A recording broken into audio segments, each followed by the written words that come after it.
Hi all, അസ്സലാമലൈക്കും. Welcome back to Silnas kitchen. ഇന്നത്തെ recipe ഭയങ്കര വെറൈറ്റി ആയിട്ടുള്ള എന്നാൽ നല്ല സിമ്പിൾ ആയിട്ടുള്ള ഒരു അടിപൊളി പലഹാരത്തിൻ്റെ റെസിപ്പിയാണ്. ഇത് വെറുതെ കഴിക്കാനാണെങ്കിലും ഭയങ്കര ടേസ്റ്റാണ്. അതല്ല നിങ്ങൾക്ക് ഏതെങ്കിലും കറികളുടെ കൂടെ വേണം കഴിക്കാനാണെങ്കിൽ ഏത് കറികളുടെ കൂടെ വേണമെങ്കിലും ചേരും. അതുപോലൊരു പലഹാരമാണ്.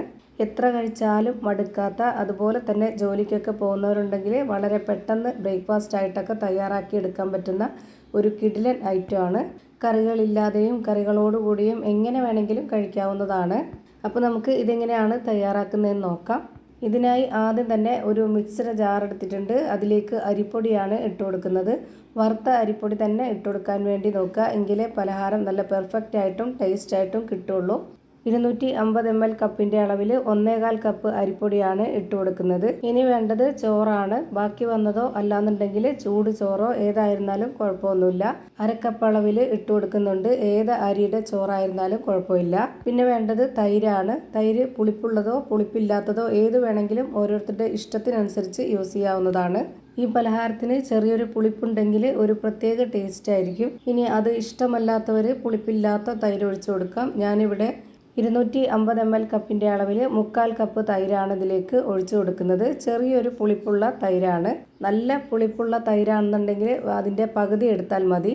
ഇനി ഇതിലേക്ക് അരക്കപ്പ് അളവിലുള്ള വെള്ളവും കൂടെ ഒഴിച്ചു കൊടുക്കാം. പിന്നെ ഇതിലേക്ക് വേണ്ടത് ചെറിയ ജീരകമാണ്. അതും കൂടെ 1 സ്പൂൺ അളവിൽ ഇട്ട് കൊടുത്തിട്ടുണ്ട്. ഇനി നമ്മുടെ പലഹാരം നല്ല സോഫ്റ്റ് ആയിട്ട് കിട്ടാൻ വേണ്ടിയിട്ട് ഒരു നുള്ള് സോഡാപ്പൊടിയും ഇതിലേക്ക് ആവശ്യത്തിനുള്ള ഉപ്പും ഇട്ട് കൊടുത്തിട്ടുണ്ട്. ഇനി ഈ പലഹാരത്തിന് നല്ലൊരു മണത്തിനും ഒരു പ്രത്യേക ടേസ്റ്റിനൊക്കെ വേണ്ടിയിട്ട് കായപ്പൊടിയാണ് ഇട്ട് കൊടുക്കുന്നത്. ഇതുപോലൊരു സ്പൂണിൽ ഇട്ട് കൊടുക്കുന്നുണ്ട്. ഇനി ഒരു 30 മില്ലിയുടെ സ്പൂണിൽ 2 സ്പൂൺ ഓയിലാണ് ഒഴിച്ചു കൊടുക്കുന്നത്. മണമില്ലാത്ത ഏത് ഓയിലായിരുന്നാലും കുഴപ്പമൊന്നുമില്ല. ഇനി നമുക്കിത് നന്നായിട്ട് അരച്ചെടുക്കാം. ഇത് അരച്ചെടുക്കുന്ന സമയത്ത് നമുക്കിതിലേക്ക് കുറച്ചുകൂടി വെള്ളം ആവശ്യമായിട്ട് വരും. ആദ്യം തന്നെ ആ ഒരു വെള്ളവും കൂടെ ഒഴിച്ചു കൊടുത്തു കഴിഞ്ഞാൽ അരക്കാൻ ബുദ്ധിമുട്ടായിരിക്കും. അതുകൊണ്ടാണ് ഇത്രയും ഒഴിച്ചു കൊടുത്തതിന് ശേഷം അരയ്ക്കാനായിട്ട് എടുത്തത്. അരച്ചുകൊണ്ടിരിക്കുമ്പോൾ നമുക്ക് അതിലേക്ക് കുറച്ചുകൂടെ വെള്ളം ആവശ്യമായിട്ട് വരും. അപ്പോൾ അതിന് വേണ്ടിയിട്ട് ഞാനിതിലേക്ക് അരക്കപ്പ് അളവിലുള്ള വെള്ളവും കൂടെ ഒഴിച്ചു കൊടുത്തിട്ടാണ് ഈ ഒരു പരുവത്തിൽ റെഡിയാക്കി എടുത്തിട്ടുള്ളത്. ഇനി ഇത് ആവിയിലാണ് വേവിച്ചെടുക്കുന്നത്. അതിനായിട്ട് ഇവിടെ ഒരു സ്റ്റീലിൻ്റെ പ്ലേറ്റാണ് എടുത്തിട്ടുള്ളത്. ഇതിലേക്ക് കുറച്ച് ഓയിലോ നെയ്യോ എന്തെങ്കിലും ഒന്ന് സ്പ്രെഡ് ചെയ്ത് കൊടുക്കുക. എന്നിട്ട് അരച്ചു വെച്ച ആ ഒരു മിക്സ് മുഴുവനായിട്ടും ഇതിലേക്ക് ഒഴിച്ചു കൊടുക്കുക. ഇപ്പോൾ ഇത് കാണുമ്പോൾ തന്നെ നിങ്ങൾക്ക് ഇതിൻ്റെ കറക്റ്റ് പരുവം മനസ്സിലായിട്ടുണ്ടാവും. പിന്നെ നമ്മുടെ സിൽനാസ് കിച്ചൺ ചാനൽ ആദ്യമായിട്ട് കാണുന്നവരാണെങ്കിൽ പ്ലീസ് ഒന്ന് സബ്സ്ക്രൈബ് ചെയ്തേക്കണേ. ഈ വീഡിയോസ് കണ്ടുകൊണ്ടിരിക്കുമ്പോൾ തന്നെ നിങ്ങൾക്ക് ഈ വീഡിയോ ഇഷ്ടപ്പെടുകയാണെങ്കിൽ ഒരു ലൈക്ക് ചെയ്ത് ഷെയർ ചെയ്ത് സപ്പോർട്ട് ചെയ്യാനും മറക്കരുത്. അങ്ങനെ ഞാനിവിടെ ഈ ഒരു മാവ് മുഴുവനായിട്ടും ഈ പ്ലേറ്റിലേക്ക് ഒഴിച്ചു കൊടുത്തിട്ടുണ്ട്. ഇനി ഇതിന് മുകളിലേക്ക് കുറച്ച് മുളക് പൊടി ഇതുപോലൊന്ന് തൂവി കൊടുക്കുന്നുണ്ട്. നമ്മുടെ ഈ ഒരു പലഹാരത്തിന് ലൈറ്റ് ആയിട്ടുള്ള ഒരു എരിവ് കിട്ടാനും അതുമാത്രമല്ല കാണാനൊരു ഭംഗിക്കൊക്കെ വേണ്ടിയിട്ടാണ് ഇട്ട് കൊടുത്തിട്ടുള്ളത്. ഇതുപോലെ ചെയ്യണമെന്ന് നിർബന്ധമൊന്നുമില്ല.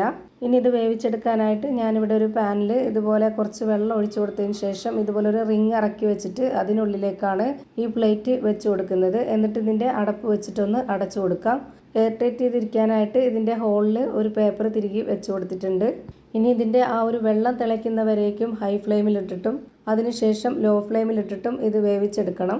ശ്രദ്ധിച്ചിരിക്കണം, പെട്ടെന്ന് തന്നെ തിളച്ച് കിട്ടും. കുറച്ച് വെള്ളം ആയതുകൊണ്ട് ലോ ഫ്ലെയിമിൽ ഇട്ട് കൊടുത്തതിന് ശേഷം പിന്നെ ഒരു 15-20 മിനിറ്റിനകം ഇത് നന്നായിട്ട് വെന്ത് കിട്ടും. ഇപ്പോൾ ഇതാ നല്ല പോലെ വെന്ത് കിട്ടിയിട്ടുണ്ട്. ഇനി നമുക്കിതൊന്ന് ഇളക്കി കൊടുക്കാം. ചൂടോട് കൂടി ആയതുകൊണ്ടാണ് ഇതുപോലെ ഇളക്കി കൊടുക്കേണ്ടി വരുന്നത്. ചൂടാറിയിട്ടാണെന്നുണ്ടെങ്കിൽ അത് തനിയെ വിട്ടുവരും. ഇനി ഞാനിതൊന്ന് കട്ട് ചെയ്തെടുക്കുന്നുണ്ട് ഈ ഒരു വലിപ്പത്തിൽ. ഇനി ഇത് ഇങ്ങനെ തന്നെ കഴിക്കണമെന്നുള്ളവർക്ക് ഇങ്ങനെ കഴിക്കാം. ഞാനിതൊന്ന് ചെറുതായിട്ട് ഫ്രൈ ചെയ്തെടുക്കുന്നുണ്ട്. അതാണ് ഇതിന് കൂടുതൽ ടേസ്റ്റ്. ഇതിപ്പോൾ കാണുമ്പോൾ തന്നെ നിങ്ങൾക്ക് അറിയാൻ പറ്റും, നല്ല സോഫ്റ്റ് ആയിട്ടുള്ള നല്ല പഞ്ഞ് പോലെ ഒരു അടിപൊളി പലഹാരമാണ് റെഡിയായി കിട്ടിയിട്ടുള്ളത്. ഇനി ഇതൊന്ന് ഫ്രൈ ചെയ്തെടുക്കുക എന്ന് പറയുമ്പോൾ ഒരുപാട് എണ്ണ ഒഴിച്ചു കൊടുത്തിട്ട് ഫ്രൈ ചെയ്തെടുക്കുകയല്ല, വളരെ കുറച്ച് മാത്രം എണ്ണ ഒഴിച്ചു കൊടുത്തിട്ട് 2 ഭാഗവും ഒന്ന് മൊരിയിച്ചെടുക്കുകയാണ് ചെയ്യുന്നത്.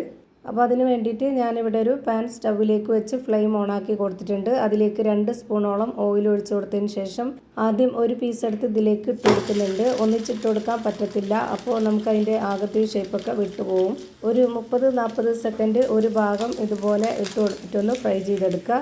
എന്നതിന് ശേഷം ഇത് തിരിച്ചിട്ട് കൊടുത്തിട്ട് ആ ഒരു ഭാഗവും കൂടി ഇതേപോലെ തന്നെ ഫ്രൈ ചെയ്തെടുക്കുക.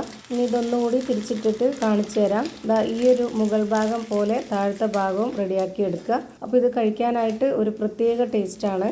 ഇപ്പോൾ നല്ല രീതിയിൽ ഇത് റെഡിയാക്കി ഇട്ടിട്ടുണ്ട്. ഇതേപോലെ തന്നെ എല്ലാം ചെയ്തെടുത്ത് ഒരു പാത്രത്തിലേക്ക് മാറ്റുന്നുണ്ട്. അപ്പോൾ ഇതാ നല്ലൊരു വെറൈറ്റി ടേസ്റ്റി ആയിട്ടുള്ള ഒരു അടിപൊളി ബ്രേക്ക്ഫാസ്റ്റ് ആയിട്ടും സ്നാക്സ് ആയിട്ടും കഴിക്കാൻ പറ്റുന്ന ഒരു നല്ല പലഹാരം റെഡിയായി കിട്ടിയിട്ടുണ്ട്. അപ്പോൾ ഇത്രയേ ഉള്ളൂ ഇന്നത്തെ വീഡിയോ ഇഷ്ടമായാൽ ലൈക്ക് ചെയ്യാനും കമൻറ്റ് ചെയ്യാനും ഷെയർ ചെയ്യാനും മറക്കരുത്.